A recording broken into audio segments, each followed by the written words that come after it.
Hello everyone, welcome to our YouTube channel. आज हम start कर रहे हैं Gauss divergence theorem. Gauss divergence theorem हम पूरी आपको डिटेल में एक्सप्लेन करेंगे, समझाएंगे, उसकी स्टेटमेंट लिखेंगे, सब कुछ टोटल बिल्कुल एक ही वीडियो में आपको पूरी अच्छे से कि एग्ज़ाम में कैसे लिखनी है बिल्कुल वैसे ही बता देंगे। तो वैसे लिखिए। सबसे पहले हम इसकी स्टेटमेंट लिखेंगे। स्टेटमेंट क्या है इसकी? स्टेटमेंट लिखेंगे हम। स्टेटमेंट है the surface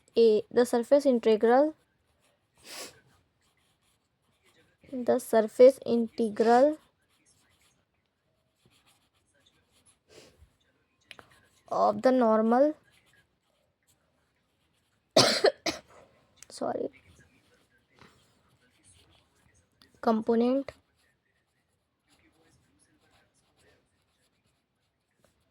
in a vector field over any closed surface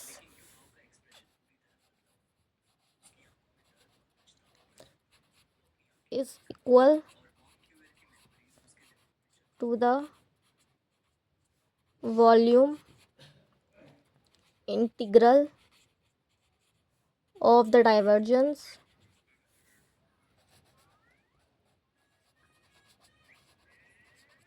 of that vector field taken over the volume enclosed by the surface। ये हमारी स्टेटमेंट हो गई है इस थ्योरम की। क्या है? स्टेटमेंट है the surface integral of the normal component in a vector field over any close surface is equal to the volume integral of the divergence of that vector field that the over the volume enclose by the surface. इसमें बोला गया कि जो surface integral है वो किसी normal component का एक वेक्टर फील्ड में वो क्लोज होता है सरफेस इंटीग्रल के। सरफेस इंटीग्रल जो होता है वो इक्वल होता है इज इक्वल टू द। इसकी जो स्टेटमेंट है वो यही कह रही है कि जो सरफेस इंटीग्रल को हम वॉल्यूम इंटीग्रल में चेंज कर सकते हैं, वॉल्यूम इंटीग्रल को हम सरफेस इंटीग्रल में चेंज कर सकते हैं।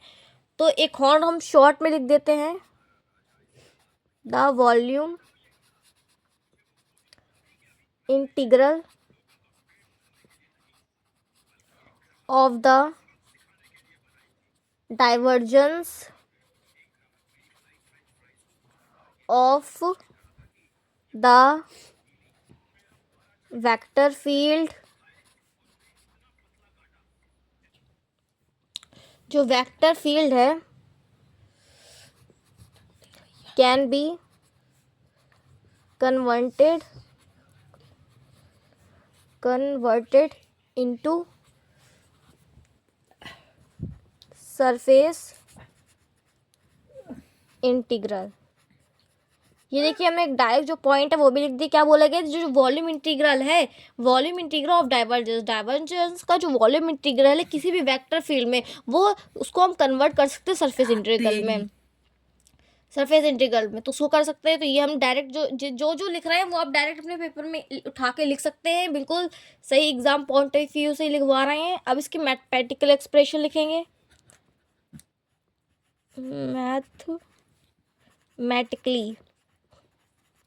मैथमेटिकली अब लोगों को क्या प्रूफ करना है? Integral S A vector dot D S vector equal to triple V divergence A dot D V. ये प्रूफ करना है हमें।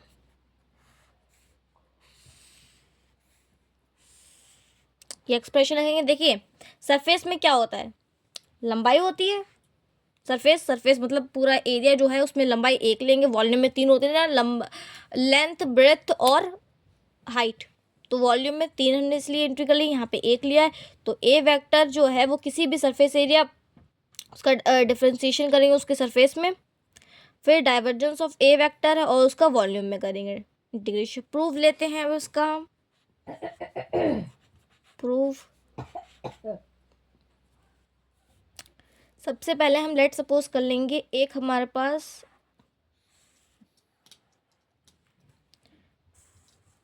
क्यूब है,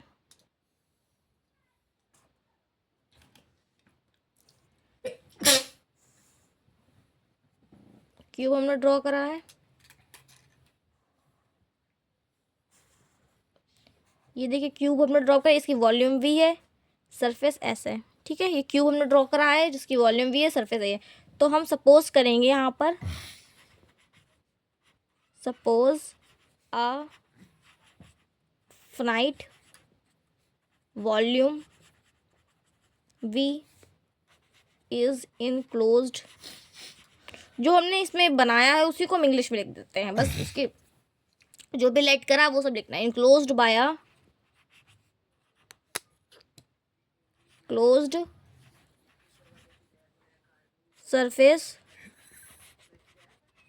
एस। ठीक है, तो हमने क्या सपोज करा है, सपोज अ फिनाइट वॉल्यूम, एक फिनाइट वॉल्यूम है और वो इनक्लोज है किसी सरफेस एस से। देन फ्लक्स क्या होगा,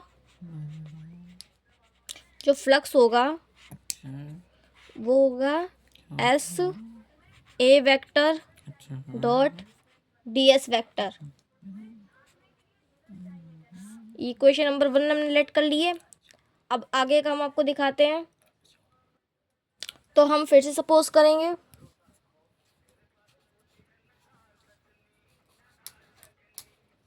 सपोज द वॉल्यूम जिसे वी से डिनोट करेंगे इज डिवाइडेड इनटू 2 पार्ट। हम वॉल्यूम को 2 पार्ट में डिवाइड करेंगे। तो हम बनाते हैं एक और cube,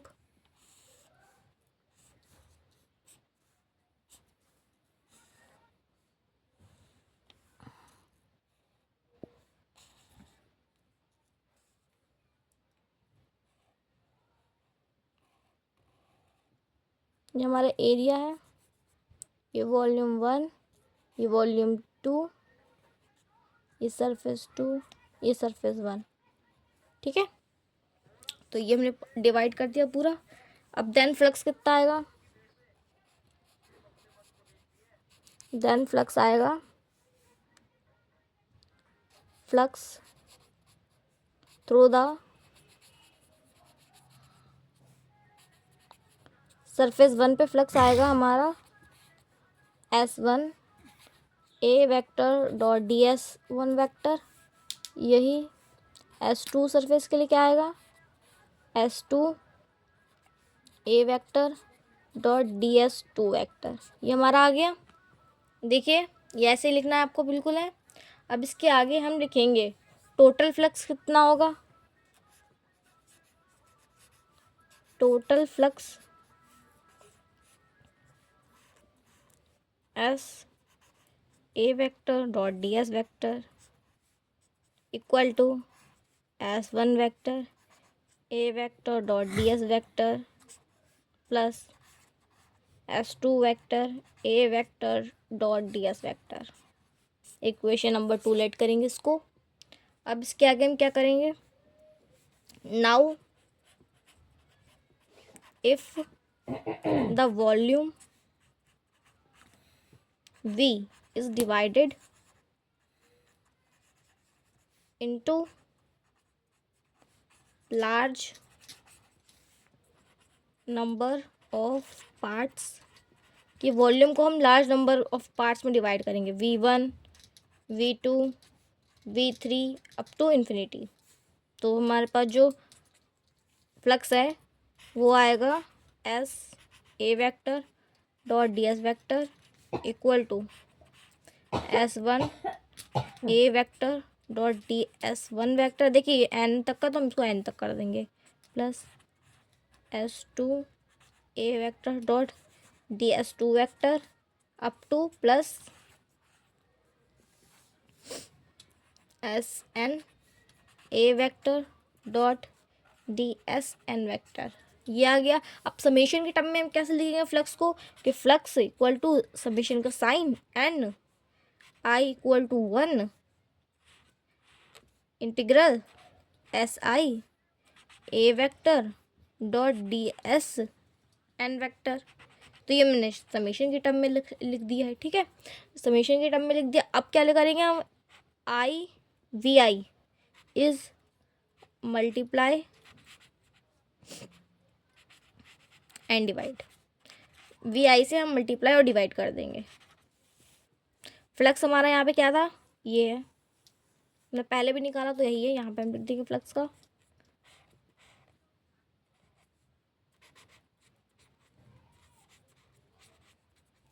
N I equal to 1 V I integration S I A vector dot D S N vector upon में हमने डिवाइड किससे करना है, वी आई से, जी वी आई, जी ठीक है। तो हमने मल्टीप्लाई भी वी आई से कर दिया, डिवाइड भी वी आई से कर दिया है। तो अब हम क्या लेंगे, जी अब हम एन को लेट करेंगे कि ये इन्फिनिटी पे जा रहा है, जी और वी आई को करेंगे कि ये 0 पे जा रहा है। तो लिमिट लगाएंगे, limit V I tends to 0 S A vector dot D S vector equal to divergence. तो हमें जो प्रूफ करना था वो आ गया है कि vector S A vector dot D S vector equal to volume का V divergence of A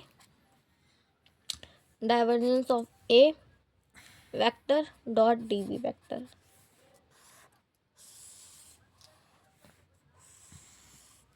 hence proved.